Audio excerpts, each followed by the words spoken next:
Religion was another thing my mom never talked about, but I think it helped her a lot after her dad died.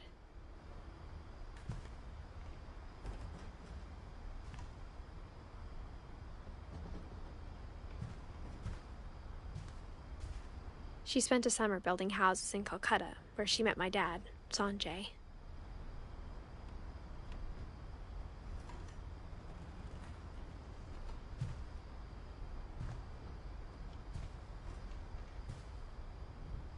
My mom moved to India a week after graduation and got a job teaching English.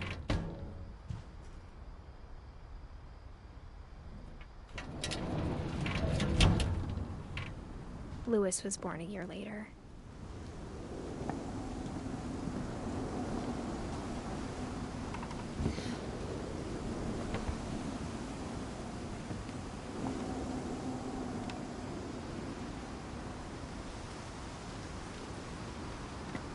When my dad died, I don't think Mom knew where else to go.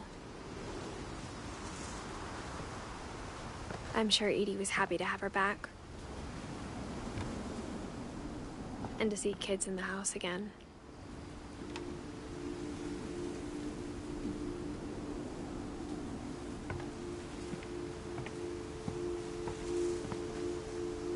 The house had to get a little bigger, but Edie was used to that.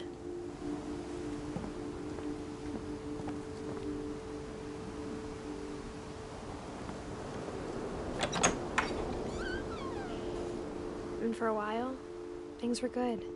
Almost normal.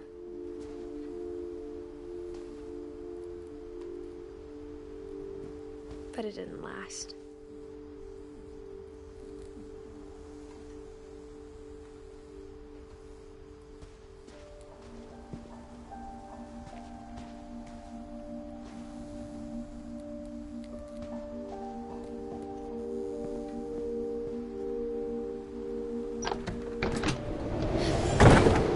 The beginning of the end was Milton's 10th birthday, when Edie gave him a castle.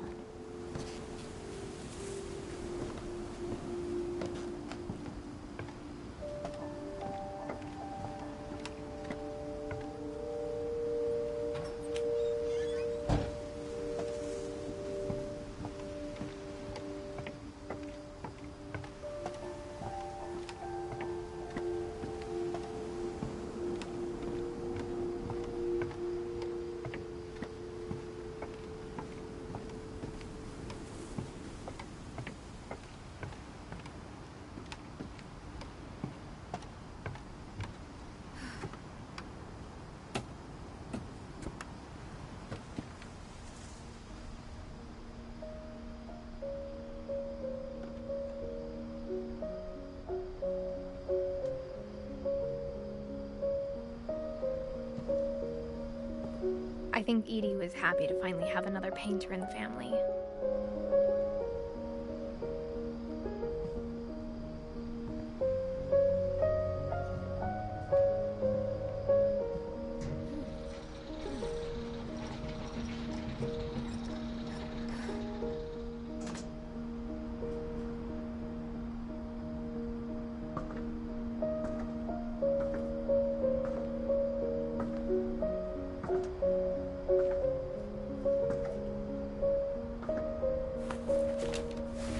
Milton Finch in The Magic Paintbrush.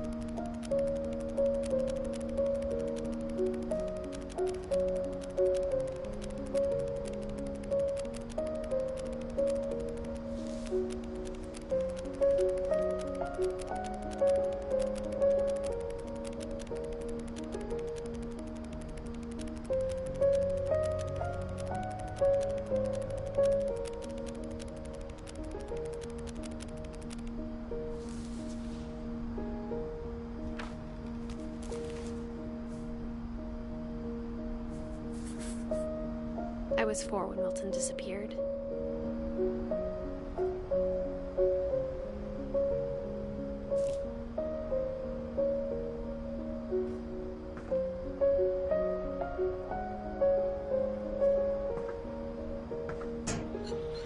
Mom spent months searching for my brother. Then she sealed the doors.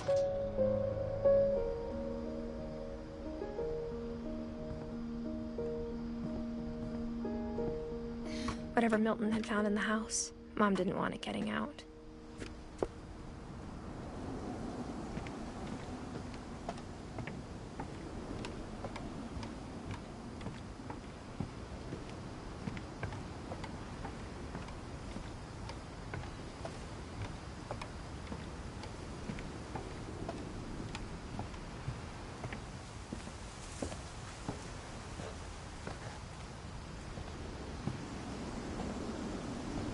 Mom definitely blamed Edie, but I think Lewis blamed himself.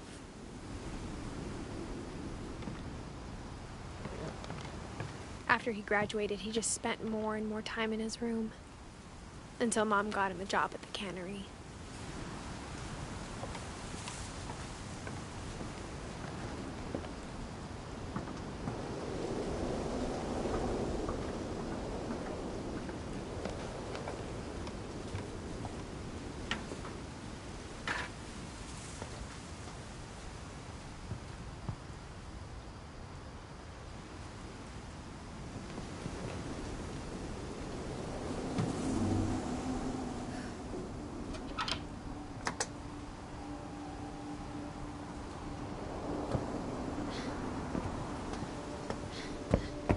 Lewis's room smelled very, very familiar. That part of him lived on.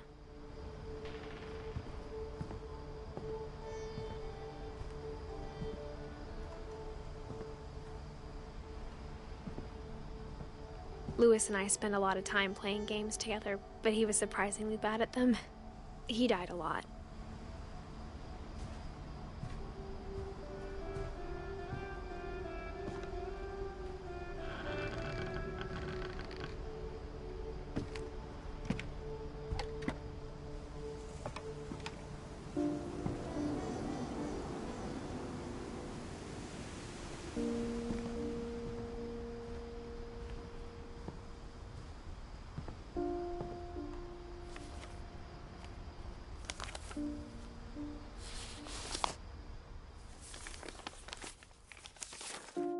Dear Mrs. Finch, as Lewis's psychiatrist, I can understand your desire for an explanation.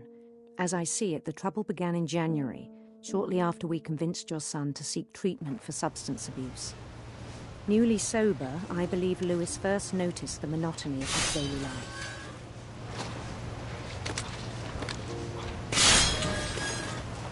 He kept working at the cannery, but he withdrew part of himself. In our sessions, I saw the same behavior. His mind began to wander.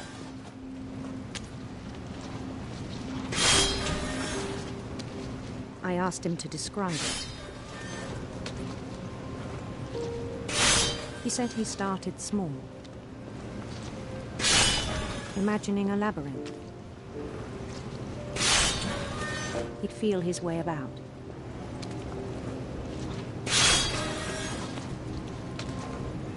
Then something moved. Bats. And toads.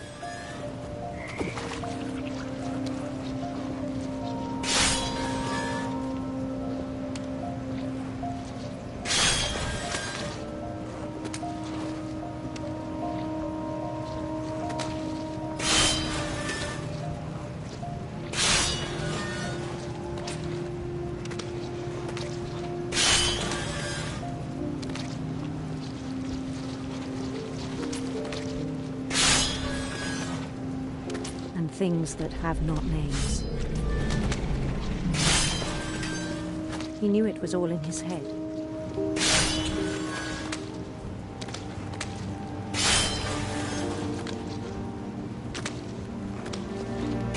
But he took it very seriously. I had hoped he'd find himself.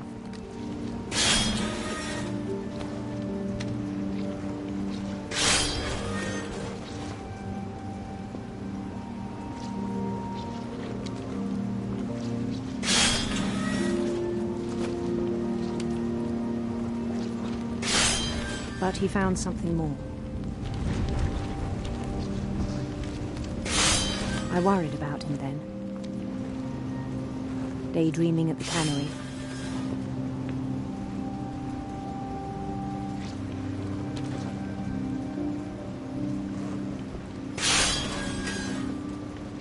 I spoke with his boss.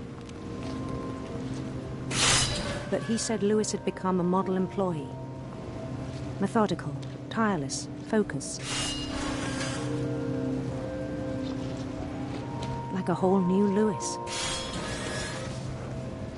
So I let him go on.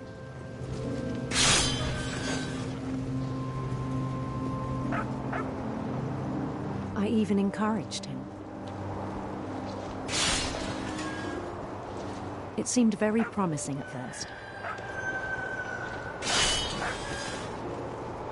He told me he'd made a new friend.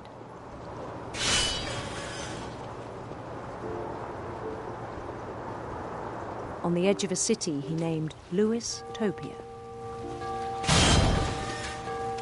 He built the city up slowly, brick by brick. Then he made musicians.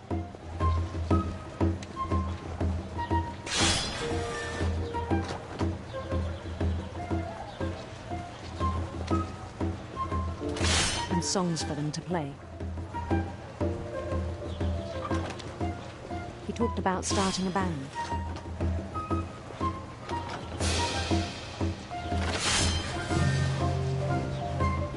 And he was always humming something. Every day his imagination grew stronger.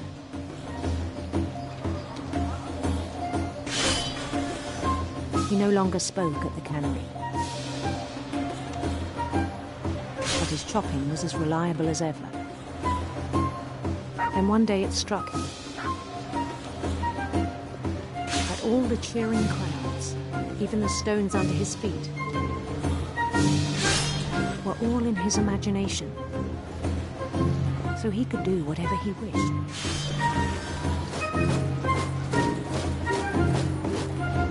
He held an election for mayor. And he won. They begged him to stay, but his mind was already wandering. It became a game for him.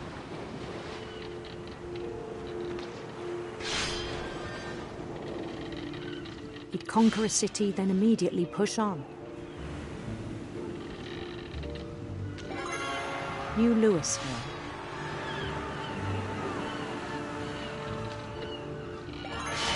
St. Louis.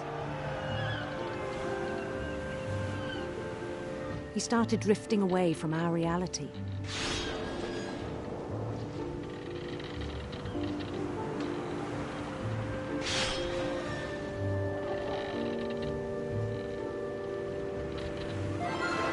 Minneapolis. Until one day he forgot to go home from the cannery. Even as his mother pleaded with him, part of Lewis kept sailing on.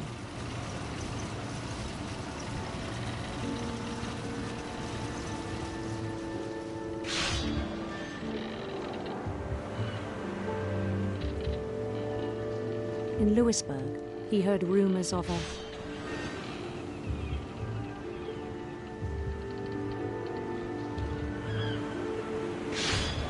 handsome queen.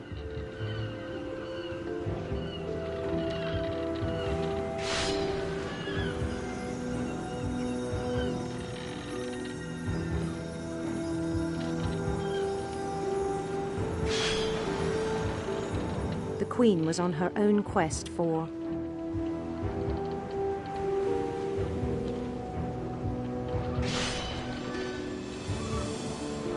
radiant rainbows.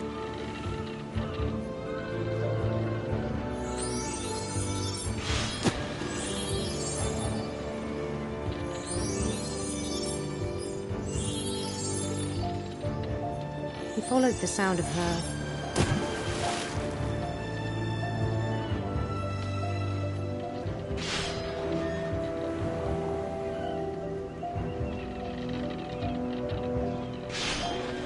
silver harp.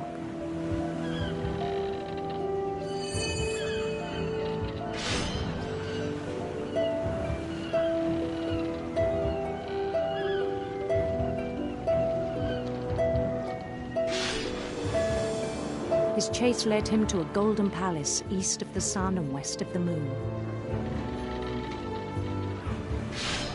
Even then, his logic remained sound.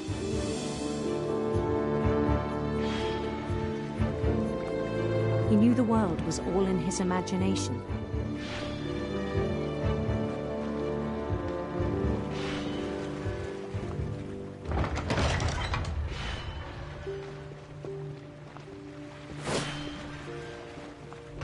But he was so proud of having created it. In his own eyes, he'd become something greater than a king.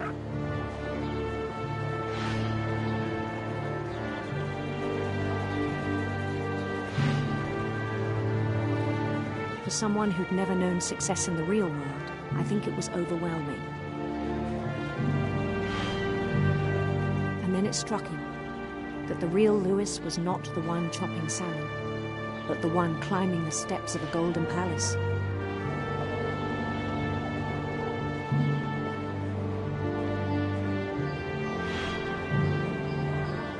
My imagination is as real as my body, he told me. It was hard to argue with him.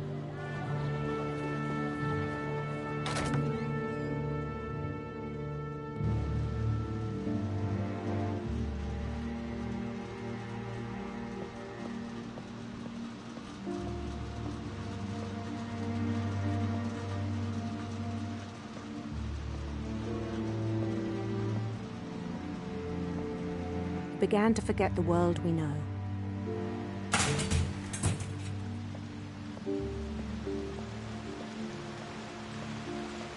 I think it pained him to remember Lewis, the cannery worker.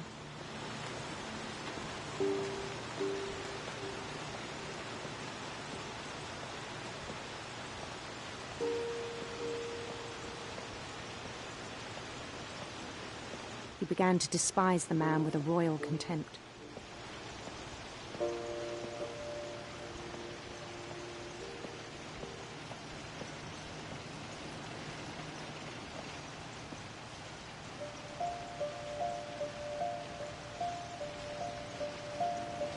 I still thought I could save him.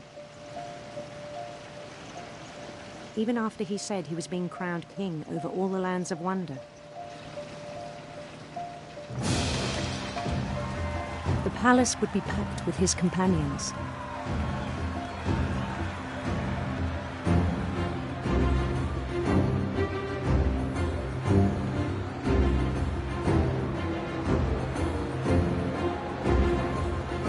Including the wise Calico who'd insisted on advising him.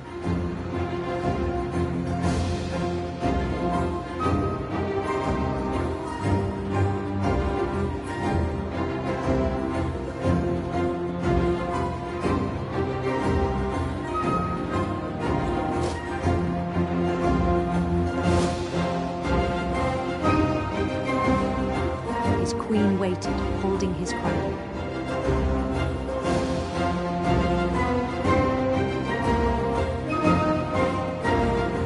There was only one thing left to do.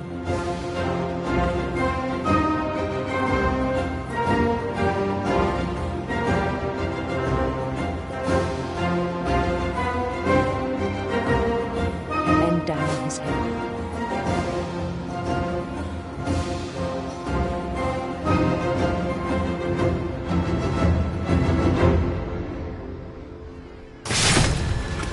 I think you know. Mrs. Finch, your son was a kind man who will be missed by all of us who knew him.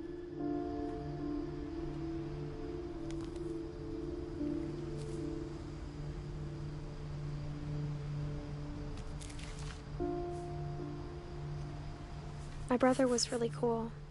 I wish you could have met him.